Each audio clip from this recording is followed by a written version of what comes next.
Чингисхан, он же Темуджин, не стал бы великим полководцем без надежных соратников. Среди приближенных к хану людей были не только монголы, но и тувинцы-урянхайцы, которые считались одними из лучших воинов того времени. Имя Субэдай-Богатура вписано в историю монголо-татарских завоеваний кровавыми буквами. Родившийся в племени Урянхая, он обладал необыкновенной силой, выносливостью и живучестью, за что и получил прозвище «Богатырь». Несмотря на ранения, в числе которых было и пробито стрелой легкое, он прожил 72 года. 1176-1248 годы. Для тех времен это считалось поистине невероятным.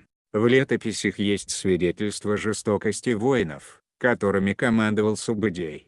Они вырезали целое селение от Малы до Велика вся убивши мечем. Иногда пленных мужчин выставляли впереди войска в качестве живого щита. Венгерский монах Юлиан писал: «Во всех завоеванных царствах они без промедления убивают князей и вельмож, которые внушают опасения, что когда-нибудь могут оказать какое-либо сопротивление. Годных для битвы воинов и поселян они, вооруживши, посылают против воли в бой вперед себя». Но суровым полководец был не только к врагу, но и к тем, кто нарушал внутренний воинский устав. Причем по обычаям, заведенным Чингисханом, за одного воина, сбежавшего с поля боя, казнили десятки других. Если сбежал Арбан, отряд из 10 солдат, то убивали сотню. Воина, присвоившего себе случайно потерянную в походе вещь однополчанина, тоже ожидала казнь. Даже отсутствие запасной тетивы каралось телесными наказаниями. Такая жесткая дисциплина стала основой сплоченности и непобедимости армии Чингисхана. В Алтайско-Саянских горах сформировалось племя, которое по своей силе, упорству и ловкости превосходило многие народы степей. Урянхайцы, вынужденные существовать в жестких условиях, охотясь на медведей горных туров, борясь за территорию, стали идеальными воинами. О том, что костяк войска Чингисхана состоял из таких солдат, говорит хотя бы то, что лучшей порой для нападения Субэдай считал зиму. Его воины, выросшие в горах, были способны с легкостью преодолевать сотни километров в жестокие морозы, тогда как более цивилизованные народы были плохо подготовлены к военным действиям в холода. Урянхайцы славились умением обрабатывать металлы. Отец Субэдай был кузнецом и научил сына всем тонкостям выбора лучшего оружия. До сей поры одними из лучших лучников на любительских соревнованиях в Монголии наряду с бурятами считаются тувинцы. Луки пеших воинов урянхайцев той поры были более длинными. Соответственно, стрелы летели намного дальше.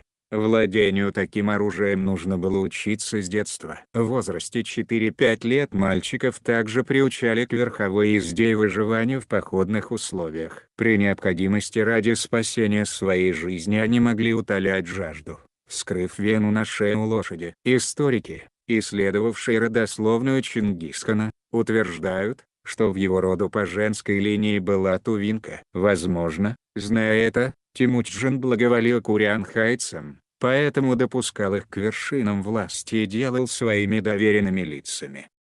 Наполеон восхищался неординарной личностью Субэдэй. Он, сын простолюдина, запросто общался с великими правителями и не испытывал перед ними страха, ведь единственным человеком, перед кем он склонял голову в знак почтения, был Чингисхан. Многие военачальники и полководцы использовали тактику, которую применил Субэдэй во время сражения в 1223 году на Калке. Суть замысла состояла в том, чтобы малыми силами дать врагу почувствовать близкую победу и выманить его в заранее заготовленную западню. К собравшимся русским князьям были направлены дипломаты со словами: «Слыхали мы, что вы идете против нас, послушавши половцев, а мы вашей земли не трогали, ни городов ваших, ни сел ваших, не на вас пришли, но пришли по воле Божьей на холопов и конюхов своих половцев. Вы возьмите с нами мир, коли побегут к вам, гоните от себя и забирайте их имения. Мы слышали, что и вам они наделали много зла,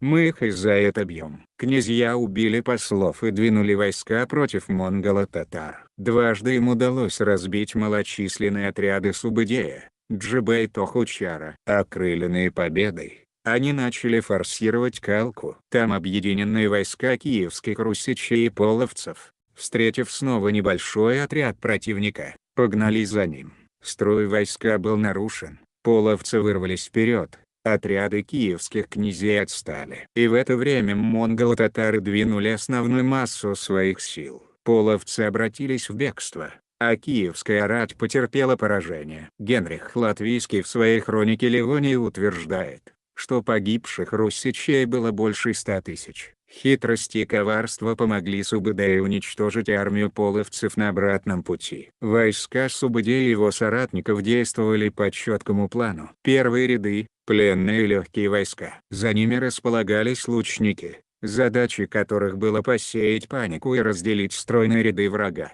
Сзади располагалась тяжелая конница. Применялась тактика мелких внезапных стычек, изматывавших противника. Правая рука Чингисхана, тувинец-простолюдин, оставил в истории создания Монгольской империи неизгладимый след, расширив ее границы от Китая до Кавказа. Даже после смерти Тимуджина он продолжал свой путь воина и стал наставником Батыя, внука Чингисхана. Сегодня общая численность урианхайцев составляет около 300 тысяч. Причем в Монголии проживают порядка 30-35 тысяч, в Китае – 3,5 тысячи, остальные живут на территории России.